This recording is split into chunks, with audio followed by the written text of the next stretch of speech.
Je souhaite la bienvenue à toutes les personnes qui nous ont rejoints cet après-midi pour ce nouvel webinaire du Centre Ressources Santé Ariane Méditerranée. Et le thème d'aujourd'hui, c'est l'insertion socio-professionnelle, le défi des addictions. Et pour faire patienter encore éventuellement, je vais laisser Laurence faire la présentation générale d'Ariane Méditerranée Alors, bonjour rapidement. à tous. Voilà, rapidement, oui. Donc, juste pour replacer le contexte, Ariane est une plateforme d'insertion. Alors, le CEDI César, qu'on a votre micro qui est allumé. Si vous pouvez éteindre le micro, merci. C'est en bas, en général, dans la barre que vous avez en bas. Voilà, merci beaucoup. Donc, Ariane est une plateforme à la fois d'insertion professionnelle, d'inclusion et de formation, avec trois pôles d'activité principaux. Un pôle assez fort chez nous, qui est le pôle inclusion, où on fait toutes les actions en lien avec de l'accompagnement socio-professionnel des publics vulnérables. On a un pôle inclusion, où là, c'est plus destiné, des actions qui sont destinées à des personnes en situation de handicap, reconnus travailleurs handicapés. Donc, que ce soit d'ailleurs des demandeurs d'emploi ou des salariés, on intervient aussi auprès de salariés qui sont en arrêt maladie, par exemple. On accompagne aussi les salariés du département qui sont en situation de handicap, etc. Donc, on a tout un ensemble d'actions sur ce pôle inclusion. Et leur organisme de formation, puisqu'on a un pôle formation, et on est organisme de formation sur Ariane. On est certifié Calliope, donc dans le cadre de cette activité-là. Et on fait de la formation dans le médico-social et le handicap, soit pour des travailleurs d'ESAT, soit pour des professionnels des établissements médico-sociaux. Voilà, Ariane Méditerranée fait partie d'un groupe qui est un collectif d'acteurs engagés sur ces thématiques, qui est le groupe Human. Et c'est vrai que Human, c'est 45 établissements, et le groupe dans lequel on trouve l'entraide sociale du Var, mais aussi des crèches, les petits bouchons, l'entreprise adaptée Azure Multiservice. Il y a donc Ariane Méditerranée et sa filiale Qualité Val Entreprise. Voilà, on est à notre groupe à peu près plus de 2000 salariés sur le territoire. Voilà, rapidement, juste recontextualiser. Et donc, Ariane anime avec Axis sur tout le département du Var. Donc, nous, on est centré sur la grande métropole Toulon-Provence-Méditerranée, avec Valgapo, Toulon et la Seine. On anime le centre ressources, et Axis anime sur l'autre partie du territoire aussi, ce centre ressources santé. Et donc, on a un axe sur ce centre ressources dédié aux professionnels de l'insertion, et on ouvre de plus en plus, de manière assez large, aux professionnels, que ce soit des chantiers, de l'insertion par l'activité économique, ou aussi des conseillers France Travail, etc. On ouvre ces webinaires qui sont là pour vous donner de l'information sur des thématiques en lien avec l'accompagnement des publics en difficulté, notamment avec des problématiques de santé. Voilà, je m'arrête. Merci Laurence. Nous allons commencer. Et donc, je vais fermer la page d'accueil. Euh, je vais juste rappeler, je suis Stéphanie Cabot, je suis psychologue chez Ariane Méditerranée, Et Laureline Pochard, psychologue chez Ariane Méditerranée également. qui va m'aider à animer ce webinaire aujourd'hui.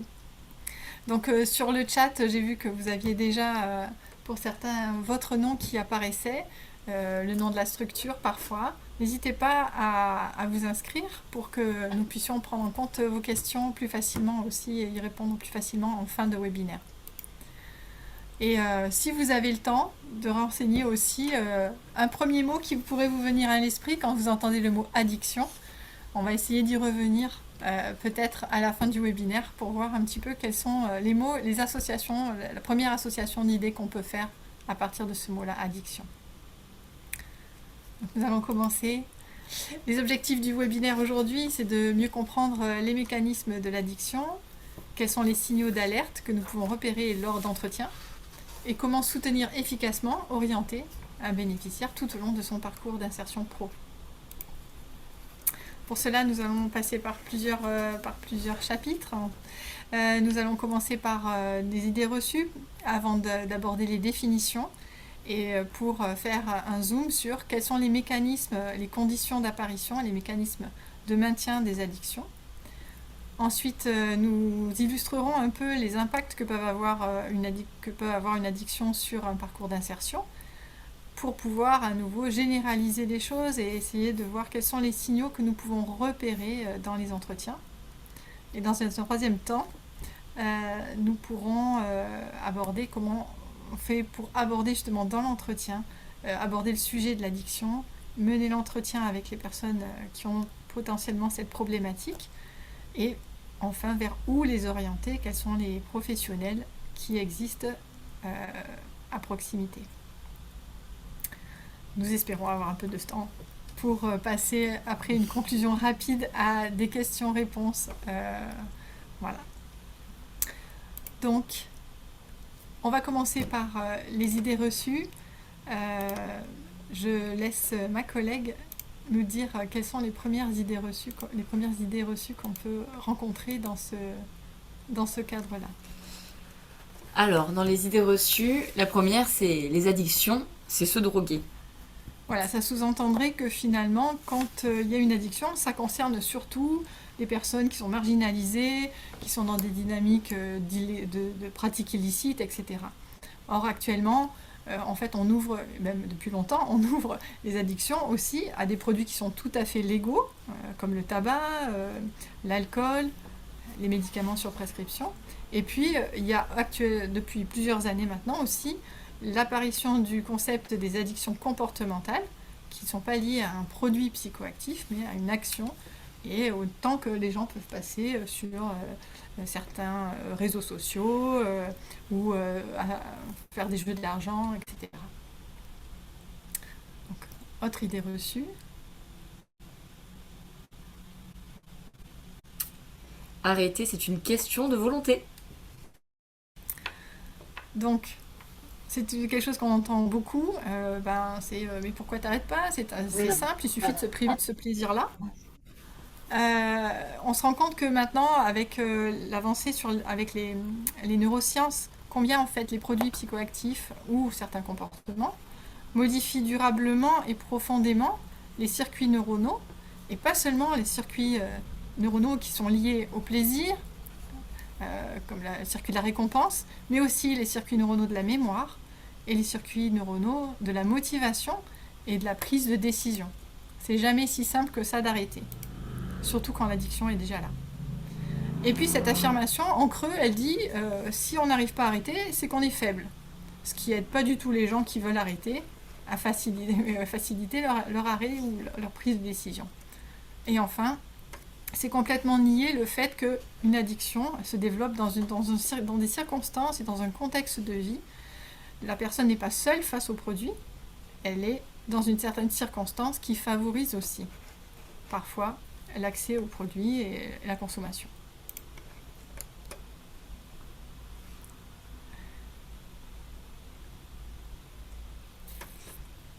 Alors, prochaine idée reçue, être addict à l'alcool, c'est beaucoup moins grave que d'être accro à la cocaïne. Donc, cette idée-là, elle fait référence à une différenciation qu'on a pu faire par le passé entre drogue dure et drogue douce, cette différenciation qui est complètement abandonnée aujourd'hui.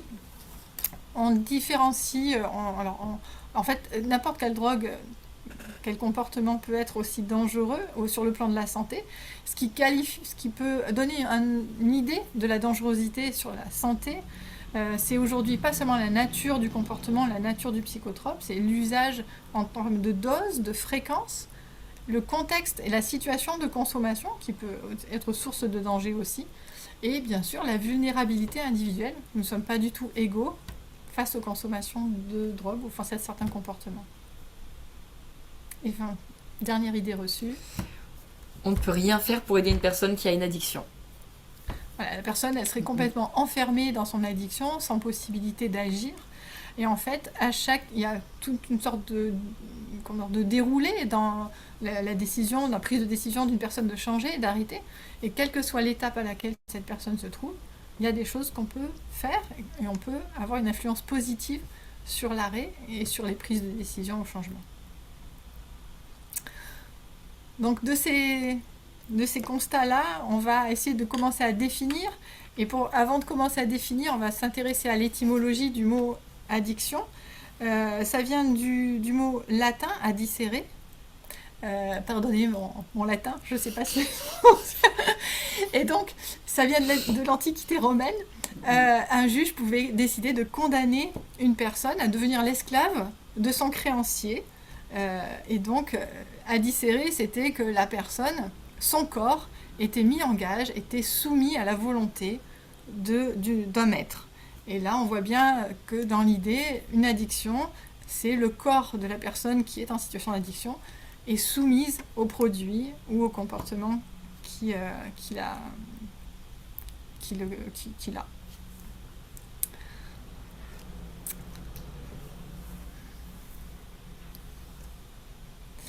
Donc, au niveau des nouvelles définitions qu'on peut ajouter, je vais choisir celle de l'OMS.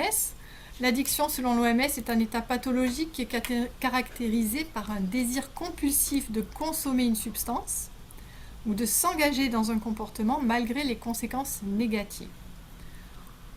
Donc, dans cette définition, on voit qu'il y a une légère nuance, un petit accent qui est porté sur le côté psychologique, sur le désir compulsif. Une autre définition est celle de l'INSERM, qui est beaucoup plus médicale du coup. Les addictions sont des pathologies cérébrales chroniques définies par une dépendance à une substance ou une activité avec des conséquences néfastes. Et là, on voit que l'accent est plus mis sur le côté cérébral des choses, sur comment le cerveau est impliqué dans l'addiction. Les deux définitions ne s'opposent pas, elles sont complémentaires. Et maintenant, on va faire une sorte de zoom, on va essayer de comprendre quelles sont les conditions d'apparition pour que l'addiction apparaisse, les conditions d'apparition d'une addiction. D'abord, en premier plan, il y a une personne avec son héritage, qu'elle acquiert, l'héritage génétique. On sait aujourd'hui que, par exemple, pour l'alcool, il peut y avoir une prédisposition à devenir aussi alcoolodépendant pour certaines personnes quand leurs propres parents l'ont été. Il y a une question aussi, si on est une femme, un homme, en fonction de notre sexe, on n'a pas la même vulnérabilité face à certains produits.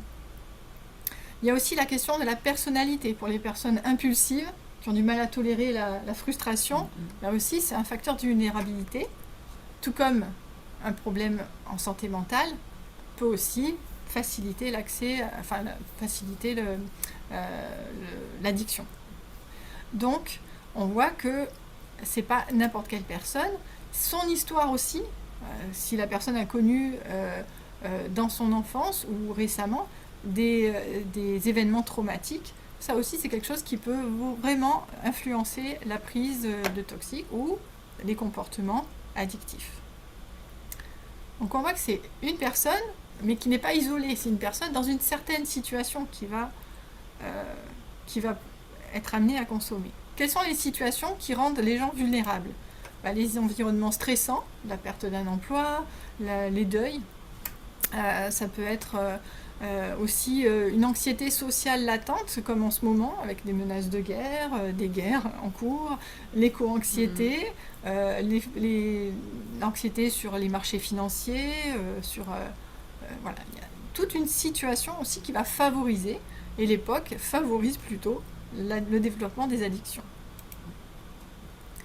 Et enfin, il faut une personne dans un contexte particulier et la rencontre avec un produit ou un comportement aussi qui va être particulier. C'est pas du tout la même chose de consommer quelque chose qui va nous anesthésier et quelque chose qui va nous faire halluciner. L'hallucinogène, c'est pas les mêmes ressorts derrière. Et au-delà des effets qui sont recherchés, il y a la facilité d'accès. Ça aussi, ça conditionne l'addiction. Et puis, les représentations sociales qu'on a. Il y a quelques années en arrière, qu'est-ce qui était plus viril qu'un cow-boy qui n'a pas du tout un morceau d'herbe entre les lèvres et qui va régulièrement au saloon. C'était la représentation plutôt de certaines virilités. Et bien sûr, après, les effets de la toxicité de certains produits, qui sont plus ou moins toxiques, etc., qui vont créer plus ou moins de dépendance, une dépendance plus ou moins rapide. Donc ces 3 aspects-là conditionnent l'apparition d'une addiction. C'est une personne dans une certaine situation qui rencontre un produit ou un comportement particulier. Alors maintenant, si on devait vraiment simplifier vraiment l'apparition en 3 stades d'une addiction, je vais vous montrer. Le premier stade serait la recherche de sensations. On s'ennuie. Donc, comme le petit personnage là, il fait des trucs bizarres quand il s'ennuie. Par exemple, il fait bouger ses bras. Et ça, c'est des choses qu'on a tous vécues. On s'embête un petit peu dans notre vie. On aimerait bien faire un truc qui nous donne un peu plus d'élan, quelque chose qui va nous donner des sensations agréables. On va rencontrer un produit ou une activité qui va le faire. Et à ce moment-là, notre cerveau va enregistrer tout ce qui va se passer et va faire le lien entre je m'ennuie, quand je m'ennuie, je peux faire ça. C'est sympa. Et à ce stade-là, tout est absolument normal. C'est-à-dire que tout un chacun a tout à fait ce mécanisme-là en soi. D'ailleurs, si on fait une petite expérience, on peut imaginer, on n'a pas eu le temps de déjeuner, et on commence à avoir faim depuis un petit moment déjà. Les pensées vont être là pour nous proposer des choses. Notre corps, notre inconscient va nous proposer quelque chose. Notre cerveau va nous proposer des solutions. D'après vous, quelle solution va venir dans nos pensées? Qu'est-ce qu'on va nous proposer? Aller faire une ratatouille dans la cuisine? Ou grignoter un petit gâteau qu'on va trouver au fond d'un placard? Plutôt aller grignoter le gâteau qu'on sait qui est au fond du placard. Donc notre cerveau, il est programmé pour régler un problème le plus rapidement possible en utilisant la voie qui va le plus nous tenter. Parce que ça va être agréable d'aller manger un gâteau, il y a du sucre, mais plus facilement avoir aussi le plaisir qui va avec. Donc, naturellement, c'est déjà présent en chacun d'entre nous. Si notre cerveau trouve qu'il y a quelque chose qui ne va pas, il va nous proposer assez rapidement les choses qu'il sait, qui ont déjà fonctionné par le passé et qui vont nous apporter un maximum de plaisir. Quand on arrive à une consommation un peu plus problématique, on atteint le 2e stade. Là, à ce moment-là, on va commencer à avoir une consommation un peu différente.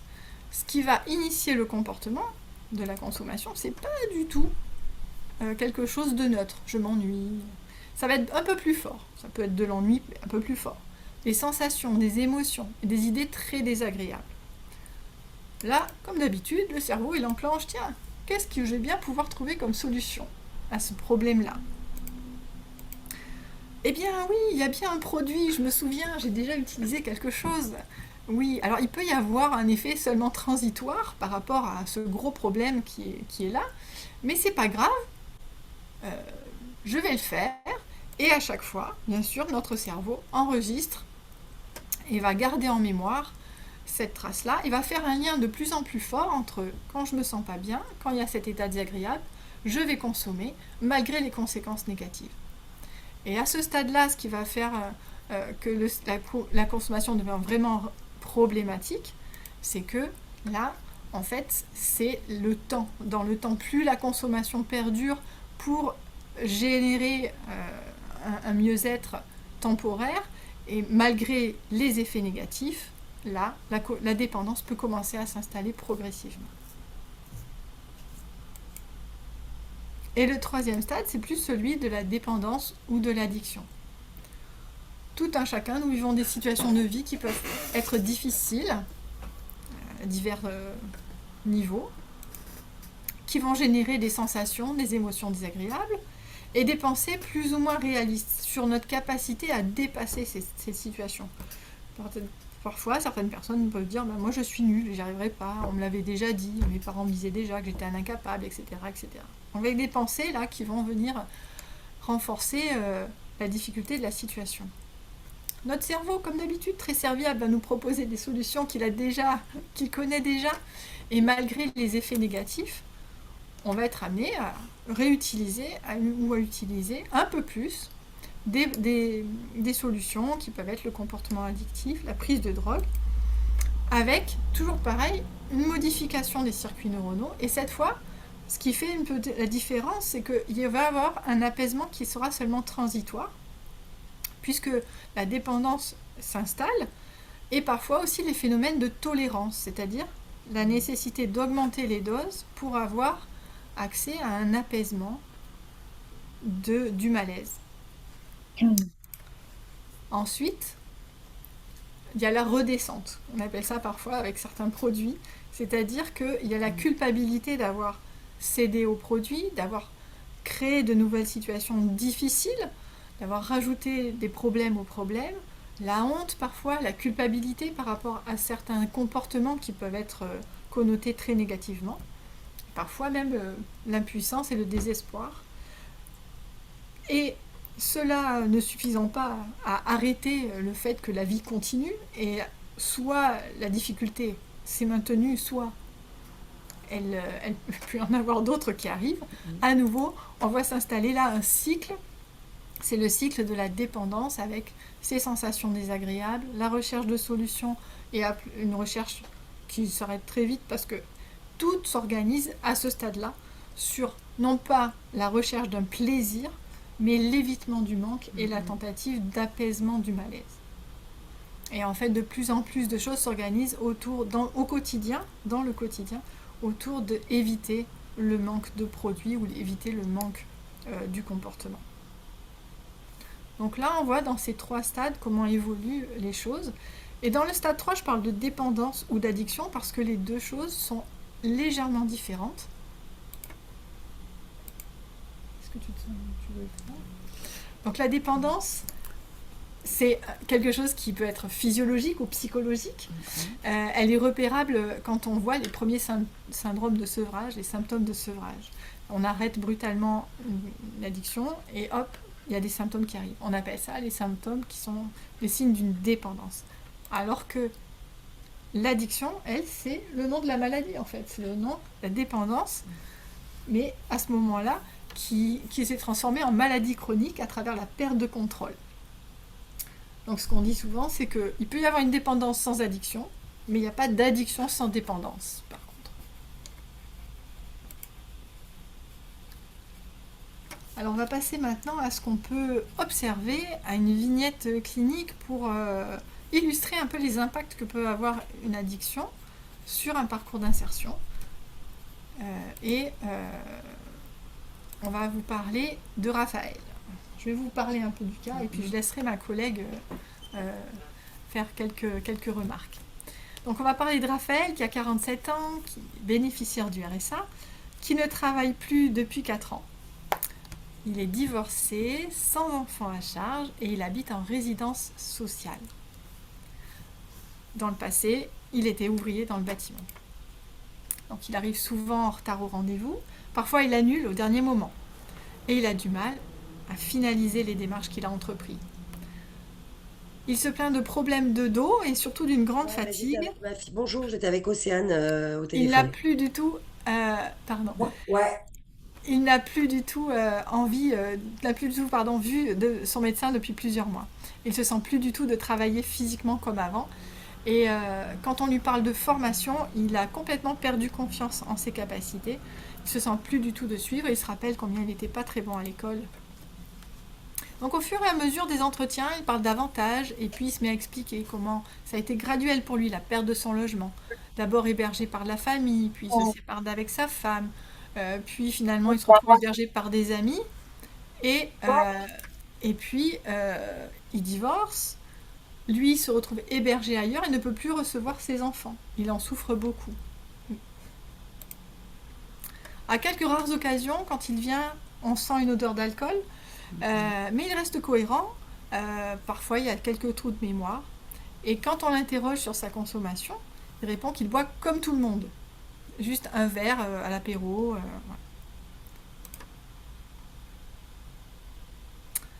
Donc, quels éléments importants ont pu être repérés là dans ce cas-là? Je vais laisser Laureline peut-être... Alors déjà, on voit qu'il y a cette question de minimiser la consommation d'alcool. Juste un verre comme ça, voilà. Pas souvent. On voit aussi qu'il y a la souffrance liée à la séparation, à l'isolement social. Finalement, l'alcool pourrait aider à faire un peu diminuer cette souffrance, voilà, un peu à l'endormir.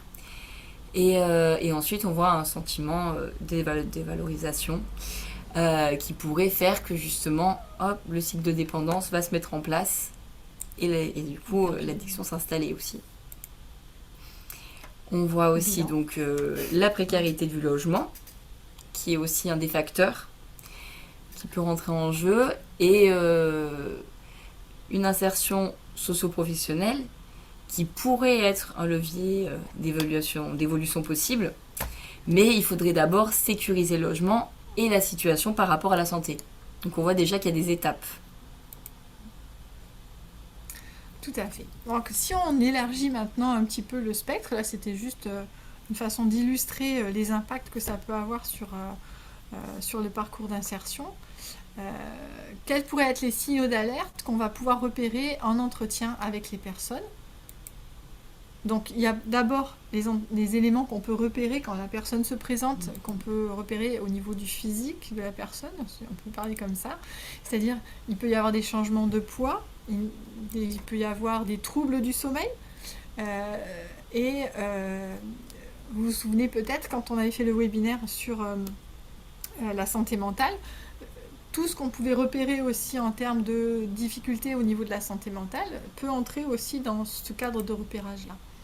Il y aura en plus l'apparence négligée, les choses qu'on peut raccrocher, aussi des signes plus cliniques, plus de sevrage physique, voilà, comme les tremblements qu'on voit, l'irritabilité, les choses comme ça. Et justement, en parlant d'irritabilité, on peut voir des choses aussi au niveau de l'humeur des personnes. Donc on peut voir des sautes d'humeur, l'anxiété qui augmente, parfois des passages avec de l'agressivité qui ressort comme ça. Et puis les gens qui changent d'activité. Ils faisaient autrefois des choses qui les intéressaient, ils arrêtent de faire ce qui les intéressait et commencent à se replier. Replier chez eux, repli sur soi. Et d'ailleurs, au niveau social, ça se traduit aussi, ce repli sur soi, aussi au niveau des relations familiales et amicales. On voit que parfois les groupes d'amis changent pour favoriser les amis qui ont les mêmes consommations, ont les mêmes comportements addictifs. Et au travail, dans les parcours d'insertion, on voit des absences, un désengagement progressif de la personne.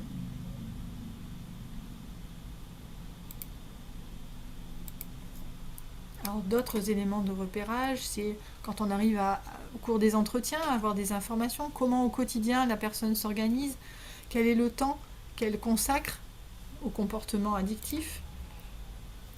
Parfois aussi des difficultés financières qui apparaissent, et puis la honte, la culpabilité, qui vont faire apparaître peut-être des mensonges, des secrets pour essayer de justifier les absences et les comportements.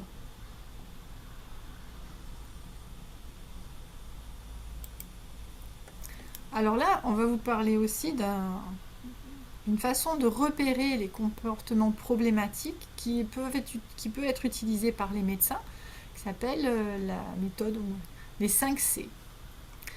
Les 5 C pour caractériser un comportement problématique addictif, ça va être d'abord une perte de contrôle. Le premier C, c'est le C de contrôle.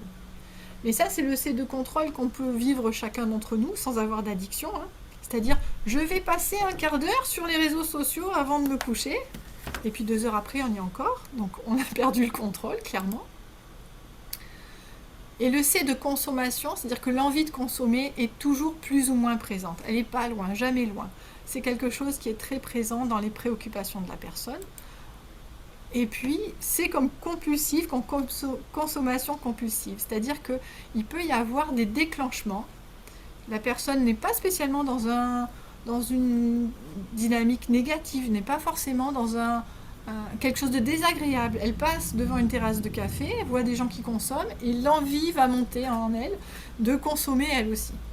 Parfois, plusieurs années après l'arrêt d'une consommation, on peut voir apparaître aussi des phénomènes de craving, c'est-à-dire cette envie très très forte qui apparaît de consommer, même si jusqu'à présent on s'en sentait très bien sans.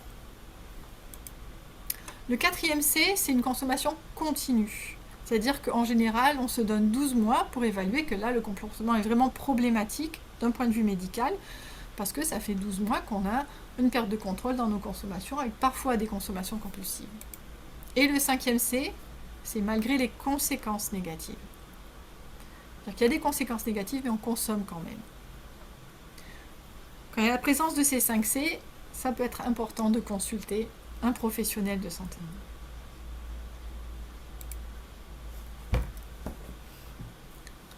Et maintenant, on va passer finalement à notre cœur de métier à nous, c'est-à-dire dans l'entretien, qu'est-ce qu'on va pouvoir faire avec la personne. Donc, effectivement, comme je le disais un peu plus tôt, quelle que soit la situation de la personne, qu'elle en soit non, j'ai pas de problème, ou j'ai fait tout un parcours de soins, etc., et je suis en train de consolider ma situation pour ne pas rechuter, on peut soutenir la personne.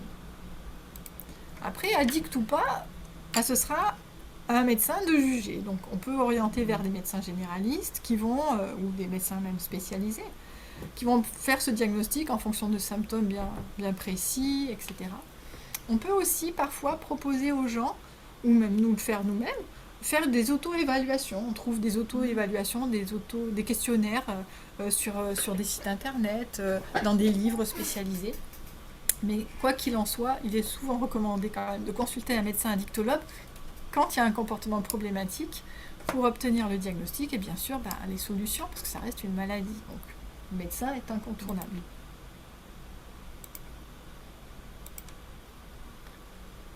Donc dans les entretiens, sur quoi on va s'appuyer pour pouvoir mieux communiquer et pour pouvoir faire passer nos messages? Sur l'écoute active. Essentiellement. Et l'écoute active, c'est d'abord installer un esprit de collaboration avec la personne. Ça veut dire respecter son rythme d'évolution, ses résistances. Si la personne nous dit en entretien, moi j'ai pas de problème avec l'alcool, on peut passer à un autre sujet dans cet entretien-là. Voilà. Claire et net, elle nous dit non, c'est non. Ça ne veut pas dire qu'on va peut-être pas essayer de remettre à un autre entretien la question, mais c'est important de montrer qu'on respecte ses choix et qu'on porte un regard positif, inconditionnel sur la personne. Peut-être vous vous souvenez du webinaire sur l'écoute active, et donc voilà, le regard positif inconditionnel, ça c'est quelque chose qui peut aider à entretenir cette alliance avec la personne. Écouter activement, c'est écouter attentivement, le verbal et le non-verbal. C'est très important de bien écouter, peut-être même de prendre des notes parfois, pour pouvoir s'appuyer sur ces faits qu'on a observés, pour les apporter ensuite en entretien. Pour dire, ah mais j'ai remarqué que j'ai vu ça, vous avez dit ceci, vous avez dit cela, quand nous avons parlé de tel ou tel sujet, vous étiez plus mal à l'aise, ou c'est l'occasion de noter les choses d'une manière factuelle, pour éviter les jugements de valeur et éviter que l'autre se sente jugé aussi par ce que nous amenons, pour limiter en tout cas. Une autre technique, c'est bien sûr de poser des questions ouvertes, le plus possible. C'est-à-dire des questions où on ne peut pas répondre par oui ou par non, des questions où on va faire s'exprimer la personne, faire émerger les besoins, le pourquoi elle consomme, pas seulement les dangers, parce que si vous vous souvenez, faire peur à quelqu'un par rapport à sa consommation, ça va plutôt engendrer des émotions désagréables et ça ne va pas forcément être quelque chose de soutenant. Et là, ce qui est indiqué aussi, c'est les éventuelles dissonances. C'est quelque chose qui est très utilisé dans l'entretien motivationnel. Être capable de faire émerger une forme de plainte très particulière entre les effets qui sont recherchés par la personne au départ, au niveau de la consommation, et les effets qu'elle obtient réellement. Et c'est à partir de l'expression de la dissonance qu'on va pouvoir aussi l'amener à réfléchir à quelles sont les solutions qui s'offrent à elle. Donc les questions ouvertes sont très importantes. Ces questions ouvertes peuvent être posées à partir du moment où on a recueilli, bien sûr, d'abord l'accord de la personne. Est-ce que vous accepteriez de parler de ce sujet avec moi ? Diriez-vous que vous avez un problème avec telle ou telle substance ? Et c'est très important pour montrer un peu le respect qu'on a pour les gens et puis les amener à élaborer des solutions par eux-mêmes. Parce que toutes les solutions que les gens apportent eux-mêmes sont toujours les meilleures solutions pour eux, dans leur esprit, que celles qu'on pourrait leur proposer. On va pouvoir utiliser aussi, toujours dans ce thème de l'écoute active, des outils de l'écoute active, la reformulation. Donc la reformulation, c'est redire à la personne, en quelques mots, ce qu'elle vient de nous dire. Et ça permet de donner du poids à certaines choses, à certains mots, à certaines phrases, et parfois sans même poser de questions, amener l'autre à en dire plus. Et ça permet aussi de montrer son empathie. On a compris la personne. Et c'est quelque chose d'important dans l'élaboration de la relation de confiance. Ensuite, on va utiliser le recadrage. Donc c'est une technique particulière qui permet de modifier la perception, de passer d'une perception négative souvent à une perception un peu moins négative en recontextualisant les choses. Comment ça marche? Je vais vous donner juste un exemple.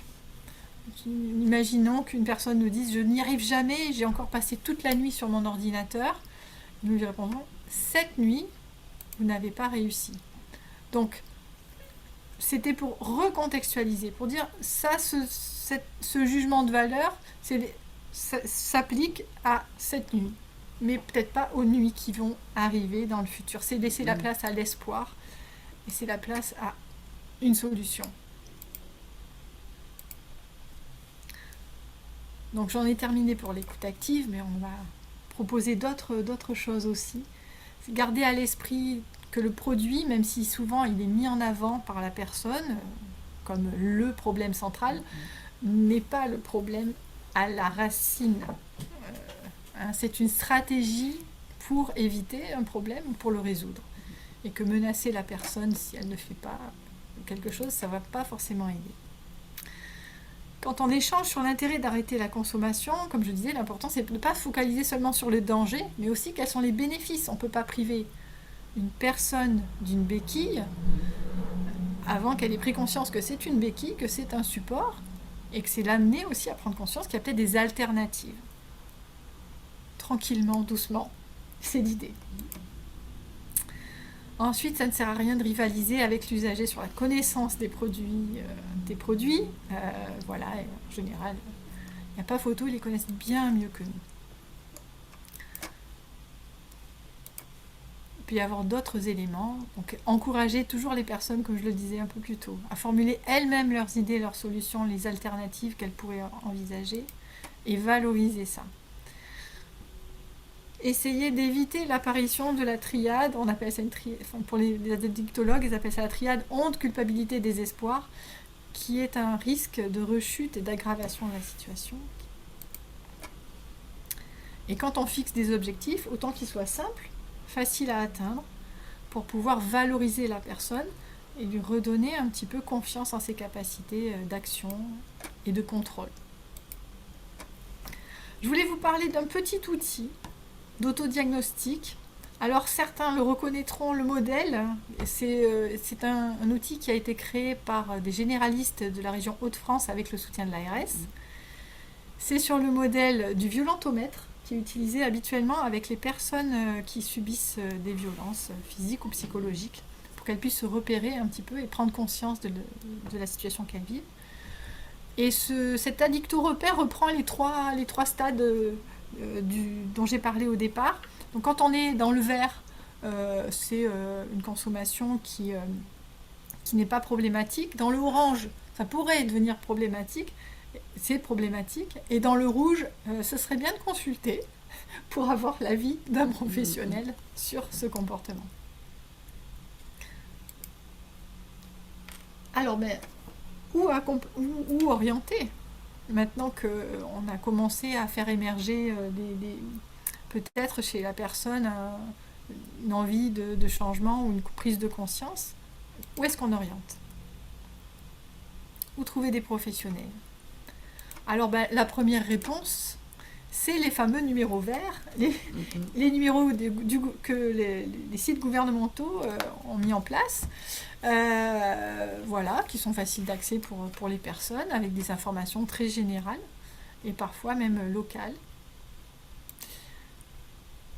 Il y a l'hôpital de proximité qui propose des consultations en addictologie, des médecins addictologues parfois en libéral, parfois les médecins psychiatres peuvent accompagner ce genre de pathologie.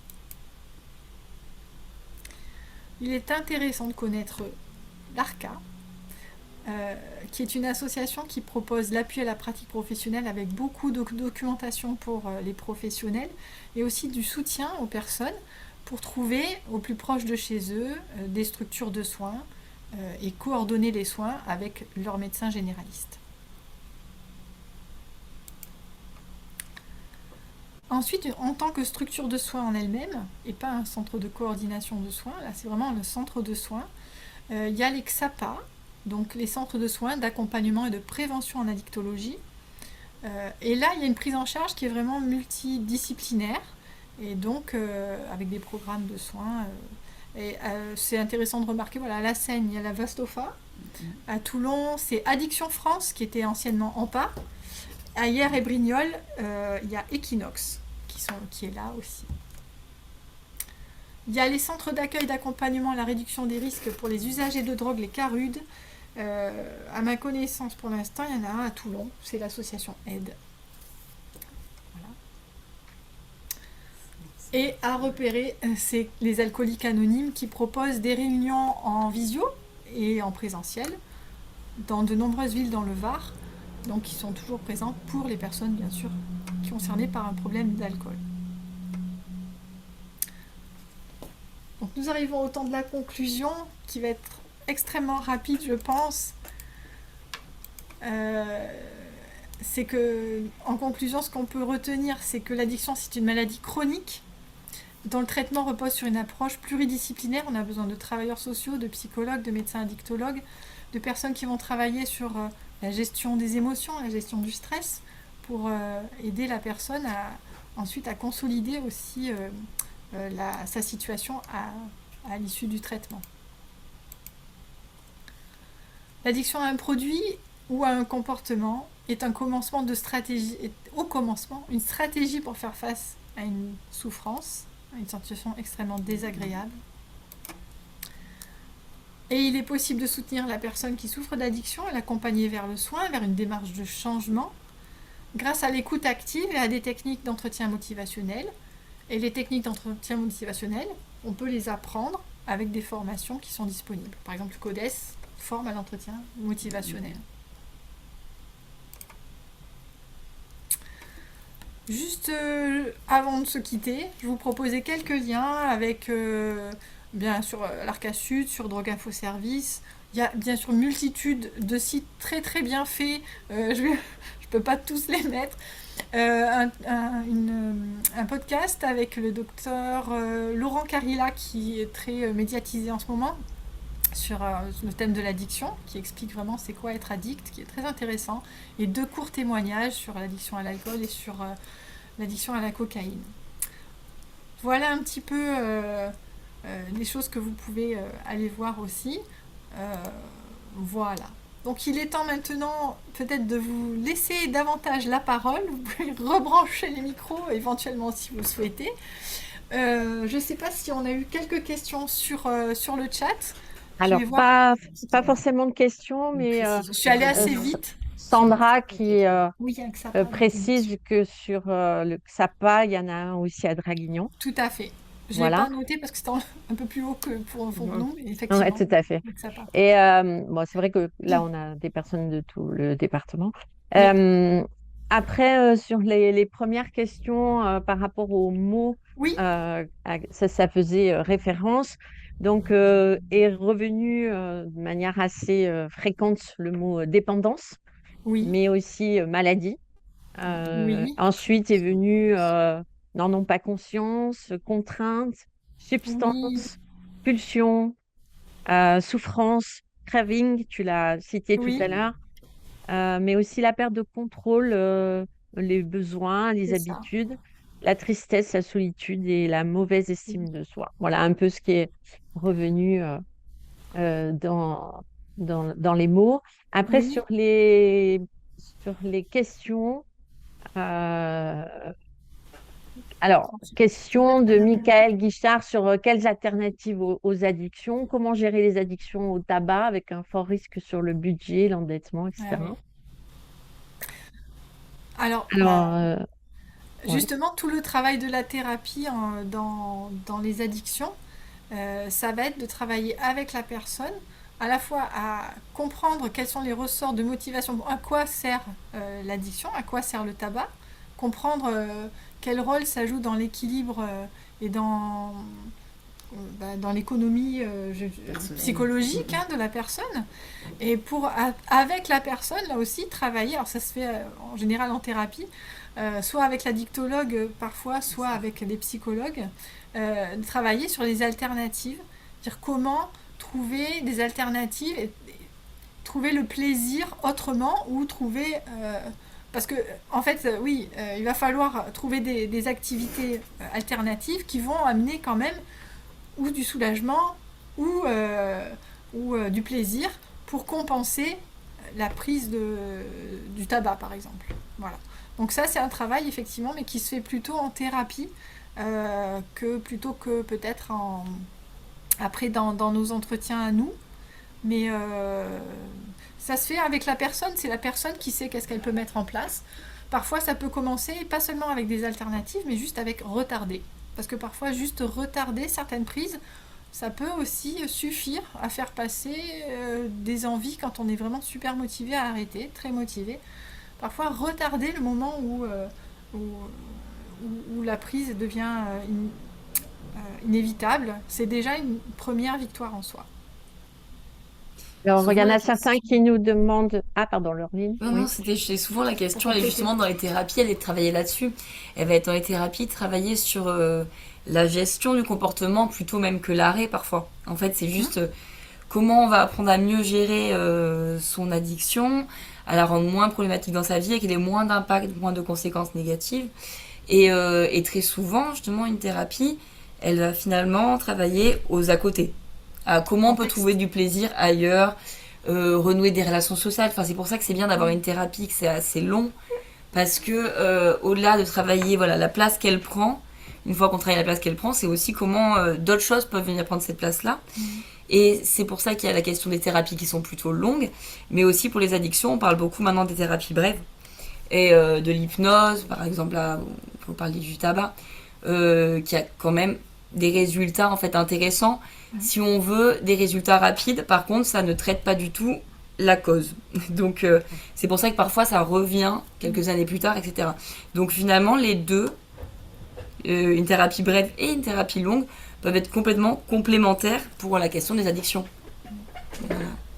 Alors, pour répondre aussi à d'autres questions, Oui, dire déjà qu'on vous enverra le replay du webinaire, donc vous aurez en même temps le support, puisqu'on me demande oui, si on aura ben le oui, PowerPoint. Donc, voilà. bien sûr. Après, il y a quelques questions aussi par rapport à des personnes qui se situent plutôt dans le déni Ouais. et aussi des personnes qui ont alors un déni et puis des troubles psy et des addictions. On nous demande par quelle pathologie commencer en premier. Je ne sais pas.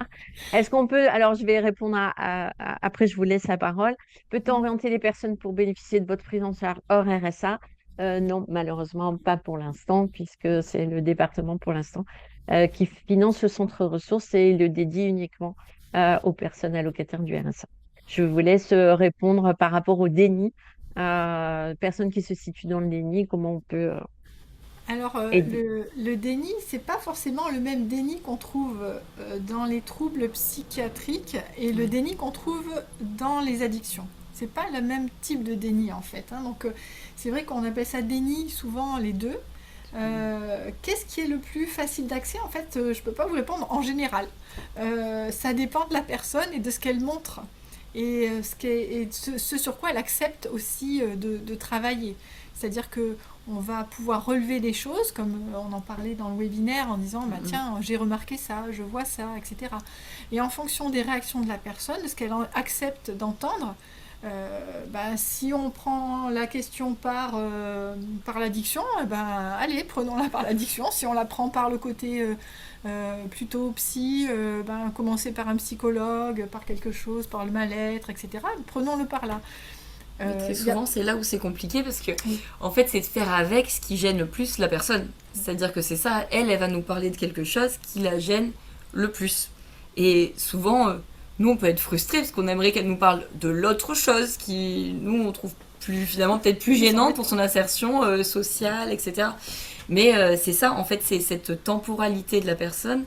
Quand on dit le temps subjectif, c'est vraiment ça. C'est et oui, d'accepter qu'en fait, elle en est peut-être pas à cette question-là aujourd'hui, parce que cette problématique-là, peut-être que son addiction, par exemple, aujourd'hui, elle, c'est pas ce qui lui pose majoritairement souci.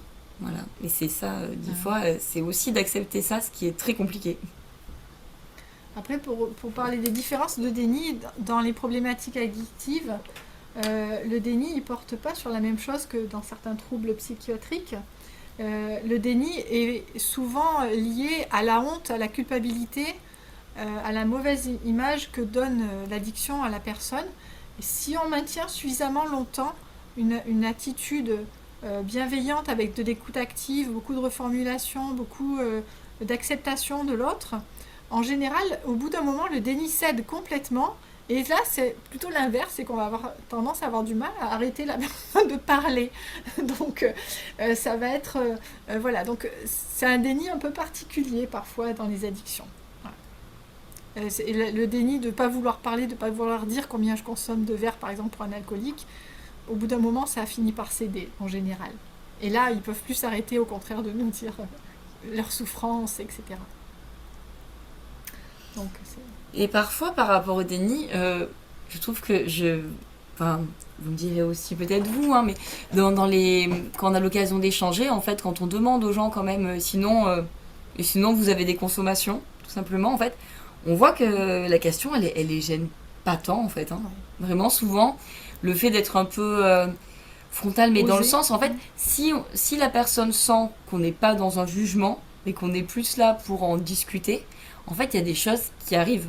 En fait, à ce moment-là, effectivement, assez simplement. Très souvent, on peut avoir peur que la personne s'effondre en face, mais des questions comme ça, vraiment simples et objectives, permettent parfois d'aborder un sujet. On est parfois impressionné par le fait que la personne répond très simplement en fait, à la question. Alors pas forcément sur sa consommation exacte, mais déjà répond à la question. Autre question, donc quelle différence entre alcoolisme et addiction à l'alcool? On parle d'alcoolisme mondain aussi. Est-ce que c'est une addiction? C'est moi qui réponds à ça. Oui. Alors moi j'aurais dû... Enfin, comme ça, là à brûle pour point, j'aurais envie de dire que c'est surtout la personne qui va vous le dire en fait. C'est-à-dire que à partir du moment où la personne trouve que elle, sa consommation, elle lui pose problème. C'est surtout ça aussi. C'est-à-dire que c'est elle qui peut-être va repérer pas de l'alcoolisme mondain, mais à un moment donné, effectivement, si ça commence à détériorer ses autres relations, si il y a des mises en danger, etc., là, voilà, l'alcoolisme mondain, ça commence quand même à questionner beaucoup. C'est souvent la personne va quand même en dire quelque chose à un moment donné de son rapport à l'alcool. Peut-être qu'on peut essayer de questionner un peu sur l'obligation, le fait que la personne sente qu'elle ne peut pas s'en passer. Voilà, qu'est-ce que ce serait du coup une soirée sans alcool? Qu'est-ce qui se passe? Est-ce que c'est par rapport aux autres? Voilà, peut-être un peu de questionner là-dessus. Qu'est-ce qui se passe si on enlève l'alcool à cette soirée? Qu'est-ce qui va se passer? Qu'est-ce que c'est le risque? Et souvent là, ça permet de pointer quelque chose d'intéressant chez la personne si elle boit par exemple par manque de confiance en elle, etc. Donc ça permet d'ouvrir un autre sujet. Donc déjà c'est un peu plus intéressant, voilà. Et c'est peut-être elle qui à la fin de toutes ces réflexions va pouvoir dire si finalement pour elle c'est un alcoolisme mondain qui ne posait pas problème ou s'il y a effectivement une addiction derrière. Il y a une voie d'entrée dans la dépendance et dans l'addiction à l'alcool qui peut être juste par le travail, par exemple. Il y a des témoignages de gens, de commerciaux, surtout ça se faisait avant, beaucoup plus avant peut-être, où l'alcool était beaucoup plus socialement valorisé. Et donc il y a des gens comme ça qui tombent dans une dépendance et dans un comportement addictif sans s'en rendre compte parce que ça se fait de prendre, parce qu'on est commercial, d'aller avec un client au restaurant et je bois un apéritif et c'est convivial et ça facilite les choses, etc. C'est désinhibant. Mais effectivement, aujourd'hui, donc ça existe aussi d'entrer dans une dépendance ou dans un comportement addictif sans trop s'en rendre compte. Et pas en ayant forcément des consommations excessives non plus. La régularité parfois peut suffire à conduire à à une dépendance ou à une addiction. Là, on a fait le tour un petit peu des questions, en tout cas, qui étaient posées dans le chat. Après, s'il y a certaines personnes qui veulent prendre la parole, il suffit de débloquer votre micro et puis de poser directement vos questions. Oui. Il est Là, quasiment l'heure. On a juste déjà. une question Je vois une question là, étrange. sur, sur le fait qu'on soit les. Alors, Est-ce qu'on peut être référent de Ah, oui. parcours, Ariane, si il y a des bénéficiaires du RSA qui sont victimes, qui souffrent d'addiction? est-ce qu'on serait les bons Alors, nous, Des c'est bons référents de pas. parcours. Alors, On est référent de parcours uniquement sur pour la orienter? commune de Toulon. Voilà, déjà, hein, et effectivement, dans les personnes que l'on peut avoir, parfois, on a des et le personnes. centre ressources n'est pas un référent de parcours. Non, alors, il On faut est une faire la boîte à outils, donc distinction. voilà, c'est important. Voilà. En fait, Par le contre, centre ressources fait partie de la boîte à outils qui est mis à Sur, disposition du département pour les référents de parcours. sur Toulon. Voilà. Et par contre, nous, on peut on nous est orienter, aussi, oui. Des ouais, on gens. est aussi référent de parcours sur Toulon, mais alors, on peut orienter sur le centre ressources santé des personnes qui auraient ces problématiques-là. Et là, on est sur tous les territoires, Val-Gapo, Toulon et la Seine-si-Force-Mondrigues. La question, en fait, ce serait peut-être que à ce moment-là, si nous, on reçoit des personnes qui, effectivement, sont dans les addictions, bon, on a un temps quand même d'accompagnement, enfin plutôt, du coup, d'orientation, Ouais. finalement, d'évaluation et d'orientation, parce que c'est assez limité dans le temps, et que quand même, la problématique addictive, c'est quelque chose qui prend beaucoup de temps. Et c'est important qu'il y ait justement des personnes qui vont être, et en tout cas des thérapeutes ou des médecins, etc., qui vont rester sur le long terme. Ça, c'est Mm. important. Et mais c'est aussi une occasion, une de plus, D'aborder d'essayer d'aborder la question avec la personne. et Voilà, c'est d'aborder la tout ça. Tout à fait. motivation à En changer. fait, Alors, plus la personne aura de moyens. on a Oui. pas mal de personnes qui sont Qui sont... obligées de partir. Est-ce Oui. que tu peux du coup lancer le Ah oui, sondage, pardon, le si sondage. c'est Tout possible, à fait, bien sûr, Stéphanie, avant que je m'en occupe. la majorité des gens nous quittent?